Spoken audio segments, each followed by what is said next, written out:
Myself Sushant Singh, PGT Chemistry of US Academy and Institute, Gorakhpur. Good morning students. Solid state पर आपका lecture number 5 है। ठीक है, 4 videos मैंने solid state पर दिए हैं। अच्छा, ये समझने की कोशिश, आज के वीडियो को समझने की कोशिश वही बच्चे करेंगे जो चारों वीडियो आराम से देख चुके हैं और समझ चुके हैं। मैंने अपने लास्ट वीडियो में, लेक्चर 5 है, मैं थोड़ा कंफ्यूज हो रहा हूँ, 4 है या 5 है, आप चेक कर लीजिएगा। अपने लास्ट वीडियो में, ठीक है, मैंने आप लोग को पढ़ाया था पैकिंग। क्या पढ़ाया था? Packing in 1 dimension, packing in 2 dimension, packing in 3 dimension. तो अपने लास्ट वीडियो मैंने आप लोग को पैकिंग पढ़ाया था और ये बोला था, जो 3D पैकिंग पढ़ाया था उसमें बताया था आपको मैंने टेट्राहेड्रल वाइड, ऑक्टाहेड्रल वाइड, ठीक है। और फिर मैंने बोला था कि इसी वाइड पर न्यूमेरिकल लगवाना है। पिछला वीडियो जो है 40-45 मिनट का हो गया था, जिसकी वजह से मैं उस वीडियो में न्यूमेरिकल नहीं लगवा पाया और बोला था कि वो कॉन्सेप्ट मैं आपको आगे चलकर समझाऊंगा। तो जरा मैं थोड़ा सा आपके दिमाग में जोड़ डालना चाहूंगा। ये तो 3D पैकिंग जो आप पढ़े थे लास्ट वीडियो में, जस्ट इसके पहले वाले वीडियो में जो 3D पैकिंग आप लोग पढ़े थे, उसमें आप लोगों ने पढ़ा था 2 तरह का आया था। एक था कवरिंग टेट्राहेड्रल वाइड, तीसरी लेयर में 2 वाइड बन रहे थे। कवरिंग टेट्राहेड्रल वाइड, वाइड माने गैप। बताइएगा, फिर से हल्का से याद दिला दे रहा हूं। पहली लेयर में कितने गैप थे? 2, दोनों ट्रायंगुलर थे, अपर वर्टेक्स और लोअर वर्टेक्स, ठीक है। दूसरी लेयर में कितने वाइड्स बने थे? बोलिए, गैप कितने थे? 2, एक टेट्राहेड्रल और एक ऑक्टाहेड्रल। और तीसरी लेयर में मैंने बोला था कि अगर टेट्राहेड्रल को आप कवर करेंगे तो हेडिंग हो जाएगा कवरिंग टेट्राहेड्रल वाइड, और अगर ऑक्टाहेड्रल को कवर करेंगे तो हेडिंग क्या हो जाएगा? Covering octahedral wide, covering octahedral wide. अच्छा, फिर से याद दिला दूं, लीनियर पैकिंग में बताइए कोऑर्डिनेशन नंबर क्या था? 2। अच्छा बताओ, 2 डायमेंशनल पैकिंग कितने तरह की थी? 2, स्क्वायर प्लेनर और हेक्सागोनल। स्क्वायर प्लेनर में कोऑर्डिनेशन नंबर क्या था? 6। हेक्सागोनल पैकिंग में ही दोनों ये आए थे, टेट्राहेड्रल वाइड और ऑक्टाहेड्रल वाइड, ठीक है। अच्छा, इसका नाम मैंने एक दिया था, इस तरह की पैकिंग का मैंने एक नाम दिया था, A B dot dot dot type packing. अच्छा, इसका मैंने एक नाम दिया था जस्ट लास्ट में, इसके पहले वाले वीडियो के लास्ट में, इसका नाम दिया था मैंने A B C dot dot dot dot dot type packing. मतलब एबी टाइप बोलते हैं टेट्राहेड्रल वाले को और एबीसी टाइप बोलते हैं ऑक्टाहेड्रल वाले को। अच्छा, मैंने बताया था ये पूरा का पूरा चैप्टर एजम्पशन वाला है, 3D फिगर है। इसमें काफी हद तक आपको एज्यूम करना है, अपने अगल बगल सोचना है, ठीक है, ठीक है। अच्छा, आइए अब जैसे मैं अगर आपसे पूछूं कि मान लो इस टाइप की कोई पैकिंग है, किस टाइप की बोलो? इस टाइप की, एबी टाइप की, कवरिंग टेट्राहेड्रल वाइड है, एबी टाइप की 3D पैकिंग है, 3 डायमेंशनल पैकिंग है, 3D ही हमको पढ़ना है। तो ये बताओ कि अगर कोई टेट्राहेड्रल वाइड है, अगर कोई एटम मैं पकड़ लूं, मान लो मैंने ए लेयर का एक एटम पकड़ लिया। एबी का मतलब क्या होता है? एक ए की लेयर, फिर एक बी की लेयर, और दोनों लेयर डिफरेंट होगी। फिर ए की लेयर, मतलब पहली वाली लेयर फिर रिपीट हो गई, फिर बी की लेयर, ऐसे ऊपर है, एक layer, 2 layer, 3 layer, 4 layer, 5 layer, A B ऐसे चल रहा है, ठीक है। अच्छा, ये बताइए, अगर मैं ए लेयर में कितने एटम होंगे? लाखों करोड़ों एटम होंगे। अगर मैं ए लेयर में एक एटम पकड़ लूं स्फेरिकल एटम, तो बताओ इसके ऊपर क्या है? बी लेयर, और इसके नीचे क्या है? B layer. मतलब इस ए लेयर के ऊपर वाली लेयर और नीचे वाली लेयर दोनों क्या है? सेम है। मतलब अगर ए लेयर के एक एटम के ऊपर एक टेट्राहेड्रल वाइड होगा तो नीचे भी एक टेट्राहेड्रल वाइड होगा। भाई, ए के ऊपर भी बी और नीचे भी बी। ए के ऊपर अगर आम है तो नीचे भी आम होगा, ए के ऊपर अगर इमली है तो नीचे भी इमली होगा, ए के ऊपर अगर शेर है तो नीचे भी शेर होगा। दोनों लेयर सेम है। देखिए, ए के दोनों तरफ की लेयर क्या है? सेम है। तो अगर ए के ऊपर टेट्राहेड्रल वाइड होगा तो बताओ ए के नीचे भी क्या होगा? टेट्राहेड्रल वाइड होगा। मतलब कवरिंग टेट्राहेड्रल वाइड में एक एटम कितने टेट्राहेड्रल वाइड से एसोसिएटेड होगा? 2, एक उसके जस्ट ऊपर और एक उसके जस्ट नीचे। अब मैं इसको डायग्राम समझा रहा हूं। जैसे मान लीजिए ये ऐसे एक एटम था, ठीक है, ये क्या था? पहली लेयर, ठीक है। अच्छा, ये बताओ, इसके ऊपर ये ए लेयर है, ये कौन सी लेयर है? ए। अच्छा, इसके ऊपर बी के 3 एटम होंगे, ऐसे 1, 2 और 3, ठीक है। ये आपका टेट्राहेड्रल वाइड है ये। अच्छा, तो इस एटम के ऊपर अगर ऐसे 3 एटम है तो नीचे भी एग्जैक्ट ऐसे ही 3 एटम होंगे कि नहीं होंगे? तो ये अगर टेट्राहेड्रल वाइड है तो इस एटम के पीछे भी क्या बन रहा होगा? टेट्राहेड्रल वाइड बन रहा होगा। भाई, एक एटम, उसके ऊपर 3 एटम, भाई एक एटम उसके ऊपर 3 एटम, तो ऊपर वाली लेयर और नीचे वाली लेयर सेम है, तो इसके नीचे भी वैसे ही 3 एटम होंगे। तो अगर ऊपर टेट्राहेड्रल बन रहा है तो नीचे भी क्या बनेगा, टेट्राहेड्रल बनेगा। मतलब एक एटम कितने टेट्राहेड्रल से एसोसिएट हुआ, 2। तो इफ, यहां लिखो, if there are n atoms, then tetrahedral whites is equal to 2n। सही है। अगर किसी पैकिंग में n एटम है, एक एटम कितने टेट्राहेड्रल वाइट बना रहा है, 2। बताइए, एक उसके ऊपर है, एक उसके नीचे। तो बताइए अगर n एटम है तो कुल कितने टेट्राहेड्रल वाइट होंगे, 2n। अब आओ यहां पे आओ, कवरिंग ऑक्टाहेड्रल वाइट, ठीक है। अच्छा तो ए बी सी, मान लो मैंने बी लेयर का एक एटम पकड़ लिया था, यहाँ कई लोग कह रहे हैं सर ए आप पकड़े थे, मान लीजिए बी पकड़ दो, बी के ऊपर भी ए है, नीचे भी है। अगर तुम ए पकड़ लो तो ए के ऊपर भी बी है, नीचे भी है, ठीक है। 3D फिगर की बात हो रही है। यहाँ ये तो बी के ऊपर क्या है, सी, और नीचे क्या है, ए। मतलब दोनों लेयर सेम है कि अलग अलग है, अलग अलग है। मतलब अगर बी के ऊपर आम होगा तो नीचे पक्का आम नहीं होगा, कुछ और होगा। मतलब अगर बी के ऊपर ऑक्टाहेड्रल वाइट है तो नीचे नहीं होगा। मतलब एक एटम पर कितने ऑक्टाहेड्रल वाइट बन रहे हैं, एक, या तो ऊपर या तो नीचे, या बोल रहा हूं अगर ऊपर बन गया तो नीचे नहीं होगा, नीचे बन गया तो ऊपर नहीं होगा। मतलब एक एटम कितने ऑक्टाहेड्रल वाइट से एसोसिएटेड है, एक। तो if there are n atoms, मैं इस पैकिंग की बात कर रहा हूं octahedral, then octahedral voids is equal to n, sorry n, हाँ ठीक है। तो बताओ n एटम पर कितने टेट्राहेड्रल वाइट हुए, 2n, 2 गुना। n एटम पर कितने ऑक्टाहेड्रल वाइट हुए, n, उतना ही। तो बताओ टोटल वाइट कितने हो गए, 3n। मतलब किसी पैकिंग में, किसी क्यूबिक क्लोज पैकिंग में अगर टोटल n एटम है तो बताइए कितने टोटल वाइट होंगे, 3n। 2n होंगे टेट्राहेड्रल और n होंगे ऑक्टाहेड्रल, 2n होंगे टेट्राहेड्रल और n होंगे ऑक्टाहेड्रल। कुल कितने वाइड होंगे, 3n। अब मैं इसी पर आपको न्यूमेरिकल लगवाऊंगा, ये आप नोट कर सकते हैं। इतना ही मुझे बताना था कि 8 मिनट लगा, मैं उस वीडियो में 8 मिनट 10 मिनट और लगा देता तो ये समझाता और उसके बाद न्यूमेरिकल पे आता। तो मैंने इसके जस्ट पहले तक सब कुछ समझाया, एकदम कंटिन्यू। आप दोनों वीडियो को एक साथ देखिएगा। इसके जस्ट पहले तक मैंने पैकिंग समझाई है, और पैकिंग उसको जब आप पढ़ लेंगे तो ये और अच्छे समझ में आएगा कि ये कैसे 2n और n आ रहा है। हालांकि मैंने नाम से ये बताने की कोशिश करी है, ठीक है। अब मैं न्यूमेरिकल लगवाऊंगा, तो इसको नोट कर लीजिए। तो देखिए अभी आपको यही समझाया गया था कि देयर आर n, ये n लिखा है तो अच्छा बक रहा होगा, n atoms in close packing, then tetrahedral void 2 गुना 2n, ऑक्टाहेड्रल वाइट n और टोटल वाइट्स 3n, दोनों जोड़ दिए 2n और n। अब इस पर देखिए एक क्वेश्चन है, मैं आपको अपना एक ट्रिक भी बताऊंगा। देखिए यहाँ क्या लिखा, एक compound is formed by 2 elements x and y।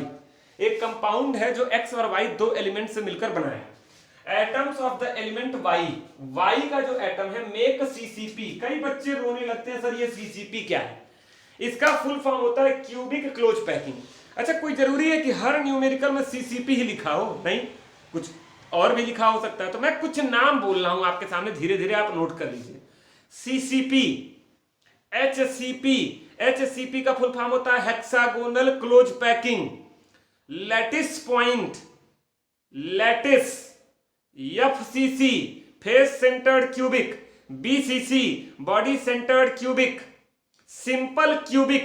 इनमें से कोई भी वर्ड यूज करे, कोई भी वर्ड यूज करे, CCP की जगह कुछ भी लिखा हो, ऐसे क्वेश्चन आएगा आपको, कहेगा कि एक एलिमेंट जो है CCP पे है, या किसी और क्वेश्चन में बोलेगा HCP पे है, या किसी और क्वेश्चन में बोलेगा BCC पे है, या बोलेगा FCC पे है। मान लो तुमको फुल फॉर्म कुछ नहीं पता है, तो जो एलिमेंट इस अजीबोगरीब नाम के पर है, y मेक CCP, तो y को ऐसे लिखना, y मैं आपको आंसर बता रहा हूं, आंसर y को लिखना ऐसे y, और इसके आगे लिख देना 1।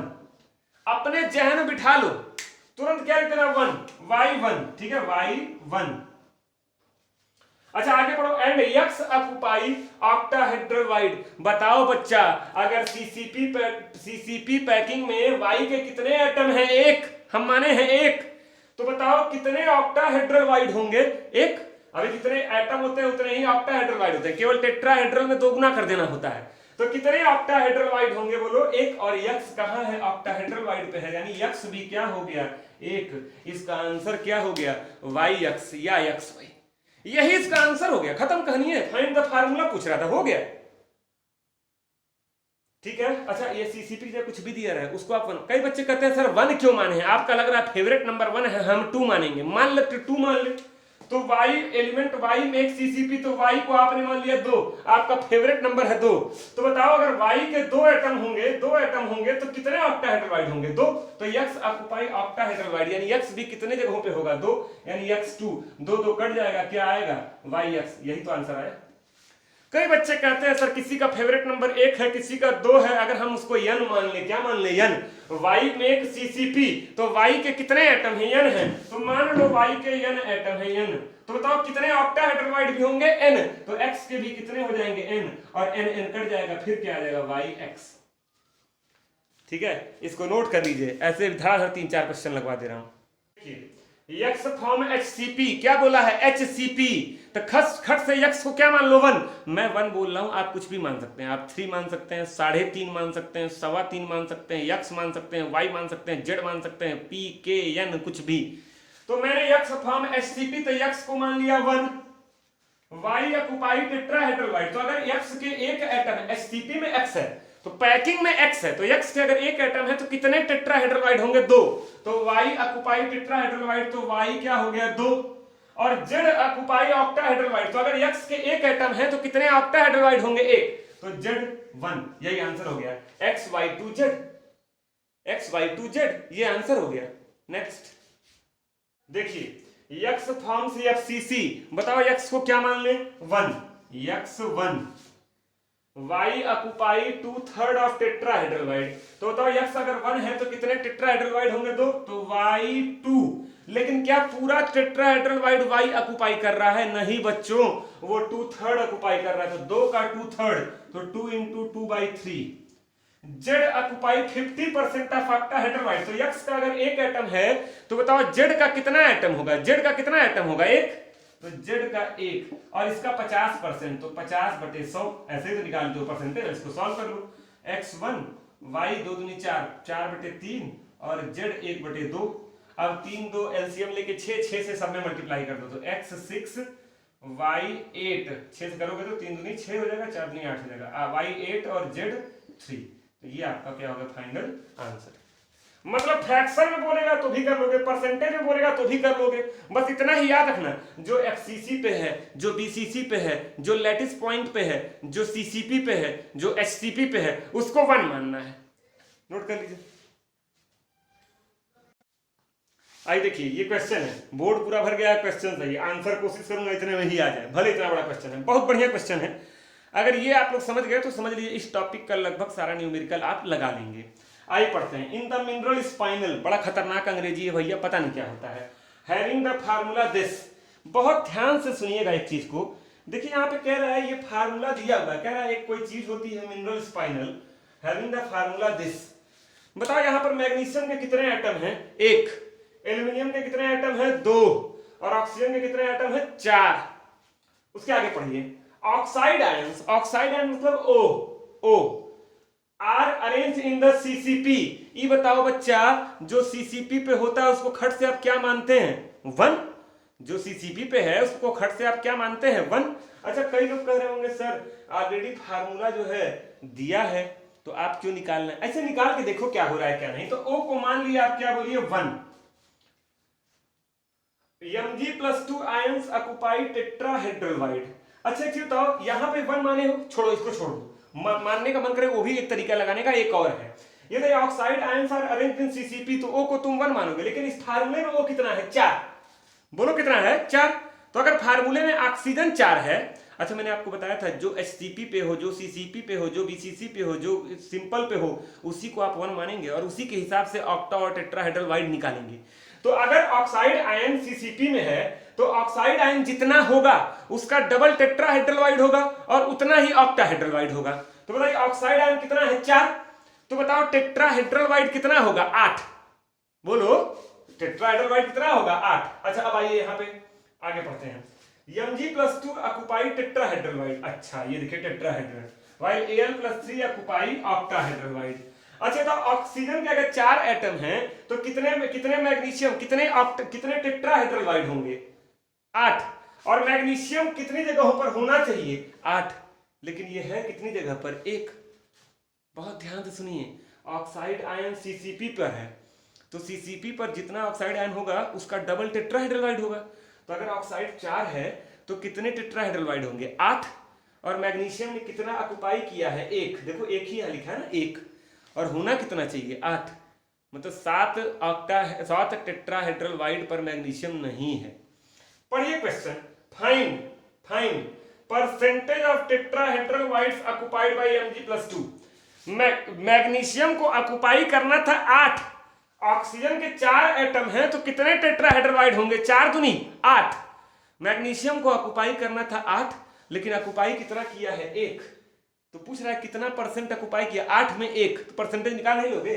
तो आंसर ऑफ ए परसेंटेज बराबर 1 ऑक्युपाई किया, टोटल कितना था? 8 गुणे 100 ऑफ Mg+2, ये Mg+2 का है। अब आंसर निकालते हैं बी का, percentage of octahedral occupied by Al+3। अब बताओ ऑक्सीजन का अगर 4 है तो कितने ऑक्टाहेड्रल होंगे? 4, डबल नहीं, ऑक्टा पूछ रहा है, 4। और ये ऑक्युपाई कितना किया है? 2। 4 में 2 ओनली निकाल ले रहे हो 50%, तो परसेंटेज बराबर क्या हो गया? 2/4 गुणे 100 ऑफ Al+3। मेरी बात को ध्यान सुनना, यहाँ पर ऑक्सीजन कितना है? 4 है, और ऑक्साइड आयन क्या है? सीसीपी में है। तो अगर ऑक्साइड 4 है तो कितने टेट्रा होंगे? 8, और कितने ऑक्टा होंगे? 4। 8 टेट्रा में कितना मैग्नीशियम गया? 1 जगह, मतलब 7 क्या है? खाली है, तो 1/8 कितने पे गया? 1, और टोटल कितना था? 8 गुणे 100, ये मैग्नीशियम का निकल गया। और अगर ये 4 है तो कितने ऑक्टाहेड्रल होंगे? 4, लेकिन एल्युमिनियम कितनी जगह पर है? 2 जगह पर है, तो 4 में 2 ऑक्युपाई किया, तो 2 था, 2 ऑक्युपाई किया, और टोटल कितना था? 4 गुणे 100, तो ये आपका निकल गया। तो ये बढ़िया क्वेश्चन था। ये बताइए, टाइप 1 न्यूमेरिकल मैंने आपको किस पे लगवाया था? टाइप 1 न्यूमेरिकल किस पे लगवाया था? कॉर्नर, फेस, एज नहीं था? 1/8, 1/2, 1/4। टाइप 2 न्यूमेरिकल किस पे लगवाया था? रिलेशनशिप बिटवीन ARD में से कोई एक दिया है, बाकी 2 पूछ रहा था। ए मतलब एज लेंथ, आर का मतलब रेडियस, डी का मतलब नियरेस्ट नेबर डिस्टेंस। और टाइप 3 न्यूमेरिकल आपका हो गया टेट्राहेड्रल और ऑक्टाहेड्रल वॉइड पे।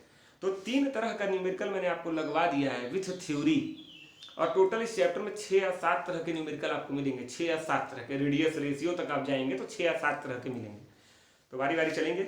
ये आपका 5वां वीडियो था, इसको बढ़िया से तैयार करिए, लाइक शेयर सब्सक्राइब करिए, ठीक है। अगले वीडियो में मैं आपको लेकर आऊँगा पैकिंग एफिशिएंसी, और पैकिंग एफिशिएंसी पे न्यूमेरिकल्स बहुत ज़्यादा नहीं दिए हैं, 1-2 न्यूमेरिकल मैं खुद से बनाकर आपको करवा दूंगा, ठीक है। पैकिंग एफिशिएंसी में छोटे छोटे डेरिवेशन हैं जो निकालने होते हैं। तो पैकिंग एफिशिएंसी का अगला वीडियो आएगा 6वां। लगभग मान के चलिए 10 से 11 वीडियो इस चैप्टर में बनेंगे, ठीक है। और बनेगा तो और बनाऊंगा यार, लेकिन कोई टॉपिक छोड़ के बच के निकलना नहीं है।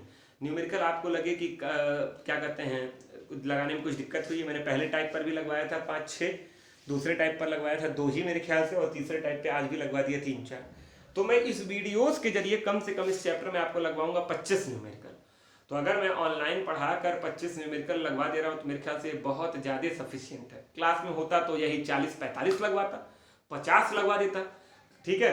लेकिन कोई बात नहीं, ठीक है, आप लगाते रहिए और लगाकर जो है मुझे बताते रहिए कि लग रहा है। नहीं लग रहा हो तो आप मुझे पर्सनल मेरे व्हाट्सएप नंबर पे भी मैसेज कर सकते हैं कि सर ये क्वेश्चन नहीं लगा, ठीक है।